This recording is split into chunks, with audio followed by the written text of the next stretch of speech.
Hey, this is Chris, Leacris Computers, out and about today. Just picked up an HP All-in-One. Someone has forgotten what the login password is to get into the operating system, and so they can't remember it, can't find out who has the information, and so they're kind of stuck, and so they gave it to me to do something with so they can use it. So when you're faced with a situation like this,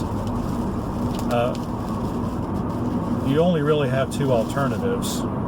Well, there's three alternatives. You can log into your Microsoft account, and if you know your login information for that account, then you can retrieve the password off your Windows machine. If it was set up with like a Hotmail address or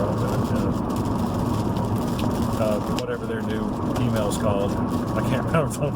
It's been a long weekend. I got crispy fried at the beach, and I'm still not recovered from it yet. So Outlook is what I'm trying to say.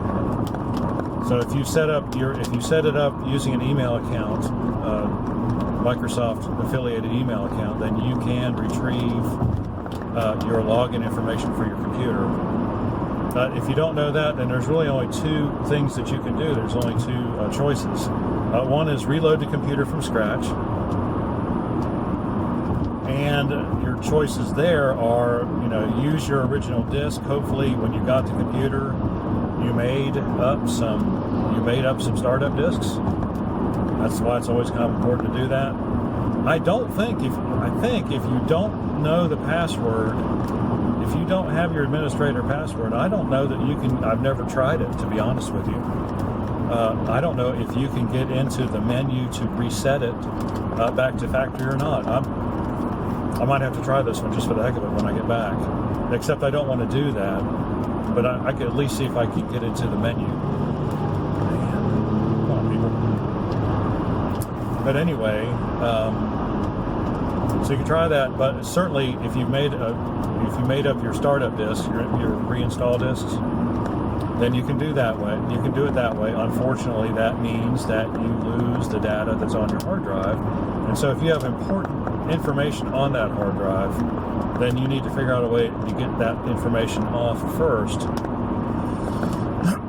You can use a Linux disk, a live CD, and you can boot off of that.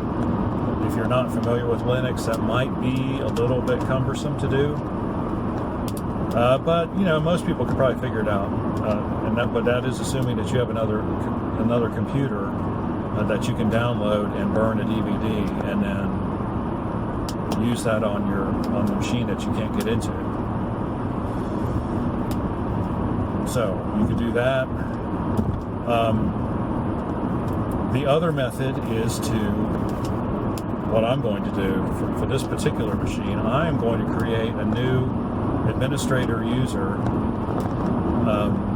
using what's called a WinPE disk. And WinPE disk is simply a really stripped down version of Windows that fits on a flash drive and boots from the flash drive, and it gives you not much functionality at all, but it does give you a command prompt, and then you can proceed to enter the appropriate commands to add a user onto your machine. And so that's way beyond the depth. Describing that's way beyond the depth of this video. I might do one sometime if I can figure out how to do it and screen capture it. But what it boils down into, you boot into your WinPE environment by booting onto your flash drive, and you add a user.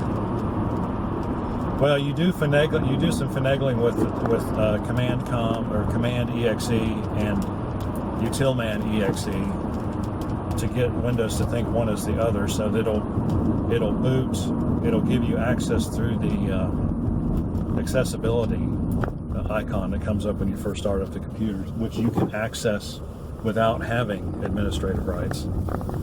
And so you do that. You switch those files around, so Windows thinks it's opening up the accessibility thing, and it's really opening up in a command prompt.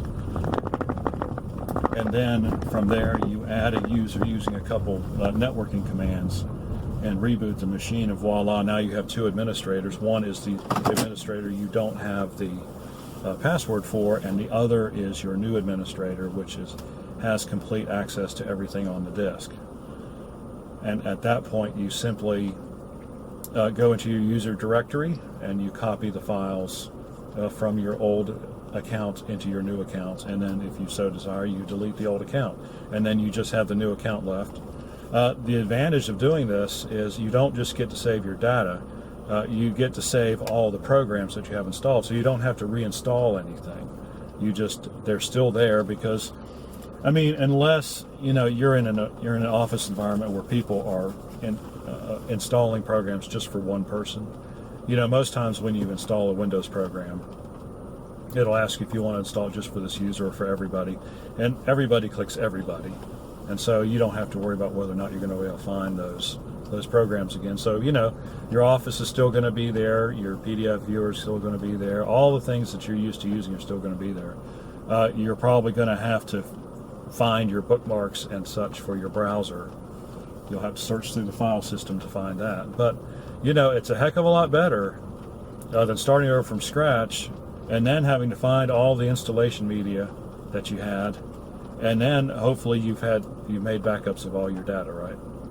And so this is the least problematic thing to do, and get you back up and running fairly as well, a lot quicker than any other method.